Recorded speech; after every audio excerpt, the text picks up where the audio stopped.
Hello students, welcome to RS Group of Schools. I am Gaurav Sharma, your computer teacher. Today we are going to discuss about the topic list elements in HTML. आज हम आपको HTML में list element को include करना बताएंगे. हमने आपको अभी तक HTML जो आप पढ़ रहे हैं उसमें हम लोगों ने अलग अलग टैग्स, अलग अलग एलिमेंट्स का यूज करना सीखा है, जिनकी हेल्प से हम लोग अपने HTML के जो हमारा वेब पेज होता है उसको हम लोग अलग अलग डिजाइन, अलग अलग तरीके से उसको डिफाइन पेज को कर सकते हैं. तो हम लोग नए नए एलिमेंट्स हर दिन पढ़ते हैं ताकि हम उसमें नए नए तरीके से अपने पेज को डिफाइन कर पाएं, और जितना ज़्यादा हमारा पेज अट्रैक्टिव होगा, जितना ज़्यादा अंडरस्टैंडेबल, रीडेबल होगा, उतना ही हमारा पेज ज़्यादा इफेक्टिव होगा.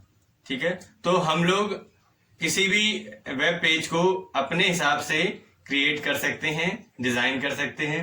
तो जैसे कि आज हम लोग जिस लिस्ट एलिमेंट की बात करने जा रहे हैं तो वो हमारे पेज को एक अलग रूप देता है ज़रूरत पड़ने के हिसाब से. अगर हमें किसी पेज में लिस्टिंग दिखानी है, जैसे मान लीजिए हम कोई ऐसी वेबसाइट बना रहे हैं जिसमें बहुत सारे प्रोडक्ट्स को हम डिस्प्ले करते हैं, तो उन प्रोडक्ट्स को अगर हम एक प्रॉपर वे में डिस्प्ले नहीं करेंगे तो जो भी यूजर्स या कस्टमर्स होंगे, जो भी उसको व्यूअर्स जो भी होंगे उस वेबसाइट को देखने वाले, तो उनको वो समझ में नहीं आएगा कि पेज में आप क्या बताना चाहते हो, क्या डिस्क्राइब करना चाहते हो, और आपका पेज इफेक्टिव इतना नहीं रहेगा.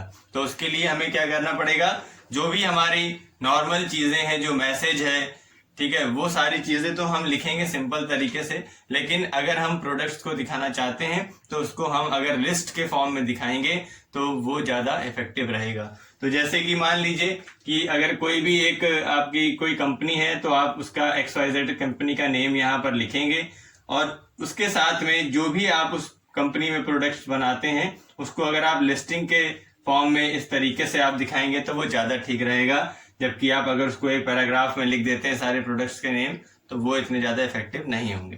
तो अब यहाँ पर हम लोग बात करेंगे कि लिस्ट के कुछ टाइप्स भी हैं.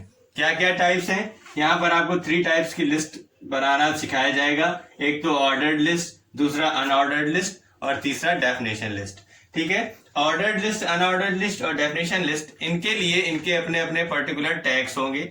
उन टैग्स का हेल्प से या उनके यूज से हम इनको बना पाएंगे. ठीक है, और होगा क्या, देखिए तीनों लिस्ट का अपना अपना अलग अलग जगह यूज है, तो हम उनको अलग अलग तरीके से डिफाइन करना सीखेंगे.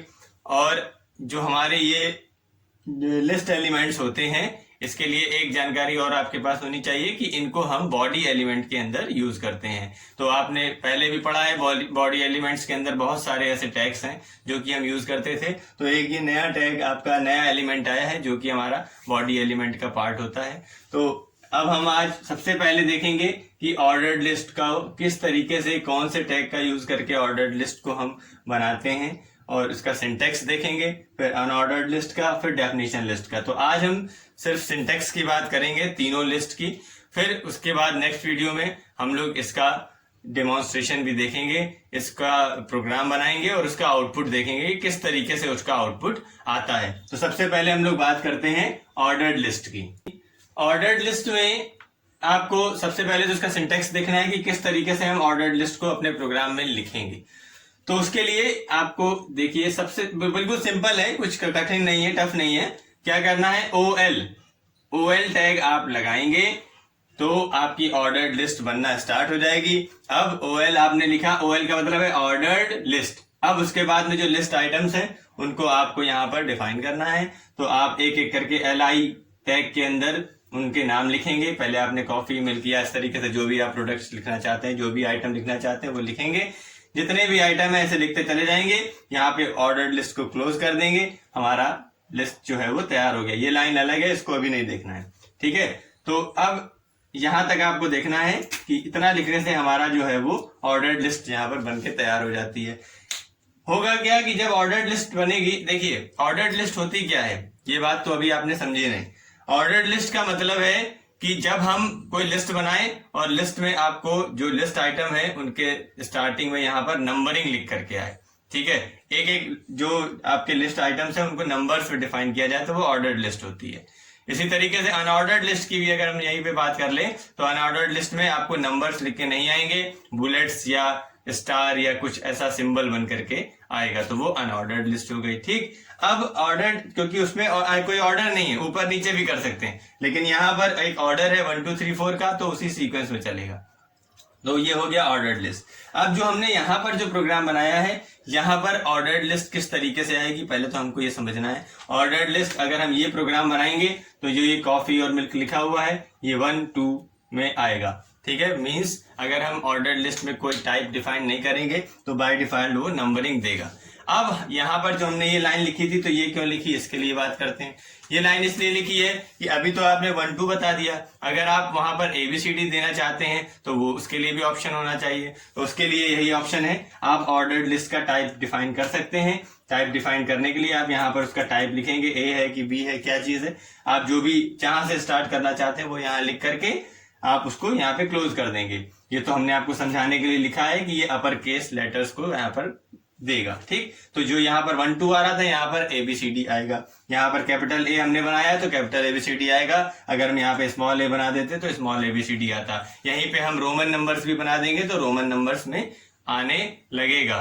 रोमन नंबर्स में भी आप 2 प्रकार से कर सकते हैं। आपको पता होना चाहिए कि रोमन नंबर्स ऐसे भी चलते हैं और ऐसे भी चलते हैं, ठीक है। तो जैसा आप यहाँ बना देंगे वैसा ही वहां पे लिस्ट में आने लगेगा। अनऑर्डर्ड लिस्ट की बात करने के लिए भी आपको ज्यादा कुछ यहाँ पर दिमाग नहीं लगाना है, सीधे सीधे यहाँ पर OL को क्या बना देंगे हम, UL, ठीक है। OL को जैसे ही हम UL बनाएंगे तो वो हमारा अनऑर्डर्ड लिस्ट बन जाएगा। अब OL से UL करने पे जब अनऑर्डर्ड लिस्ट बन गया तो यहाँ पर बस रिजल्ट में यही चेंजेस हो जाएंगे। क्या चेंजेस हो जाएंगे कि जो कि आपका 1 2 3 4 में आ रहा था वो इस बार कैसे आने लगेगा, बुलेट्स के फॉर्म में, ठीक है। ये बुलेट्स के फॉर्म में आएगा। इसी तरीके से हम यहाँ पर बुलेट्स को भी चेंज कर सकते हैं अपने हिसाब से, स्टार बना दें या जो भी टाइप वहां पर डिफाइन कर देंगे वो डिजाइन वहां पे बन के आने लगेगी, ठीक है। इसी तरीके से तीसरा हमारा होता है डेफिनेशन लिस्ट, ठीक है। ये तो अनऑर्डर्ड हो गया, ठीक है। अब तीसरा हमारा है डेफिनेशन लिस्ट। डेफिनेशन लिस्ट भी इसी में समझ लेंगे। डेफिनेशन लिस्ट के लिए भी कुछ ज्यादा उसमें आपको टफ नहीं है। डेफिनेशन के लिए आपको OL और UL जैसे कि हम लिखते थे तो OL UL की जगह इस बार आ जाएगा क्या, आप लोग समझ चुके होंगे, DL। क्या आ जाएगा, DL।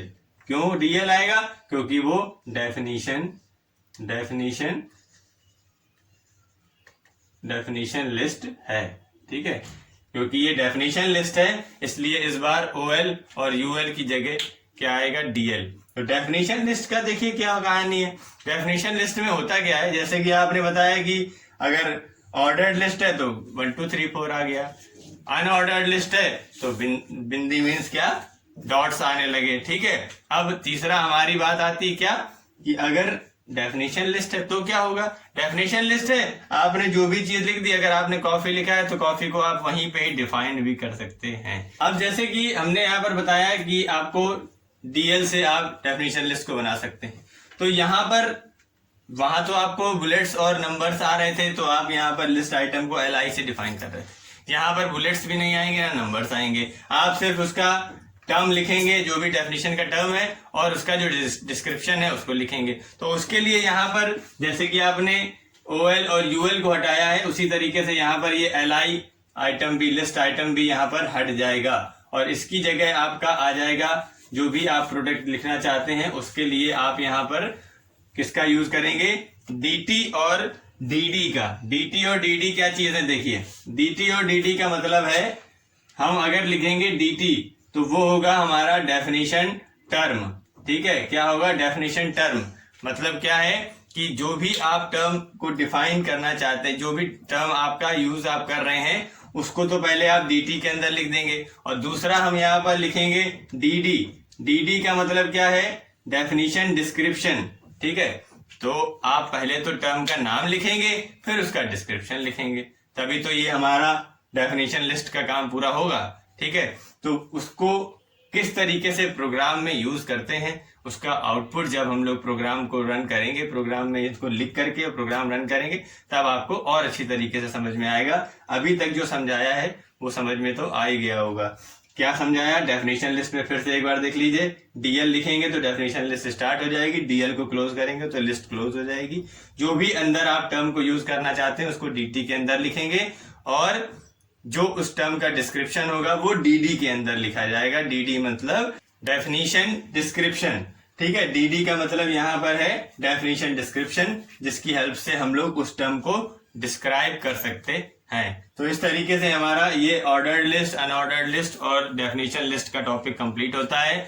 आप इन तीनों को अच्छे से समझिए, फिर इसका जब लाइव देखेंगे तब आपको और बढ़िया समझ में आएगा। तब तक के लिए keep studying and be happy always. Thank you.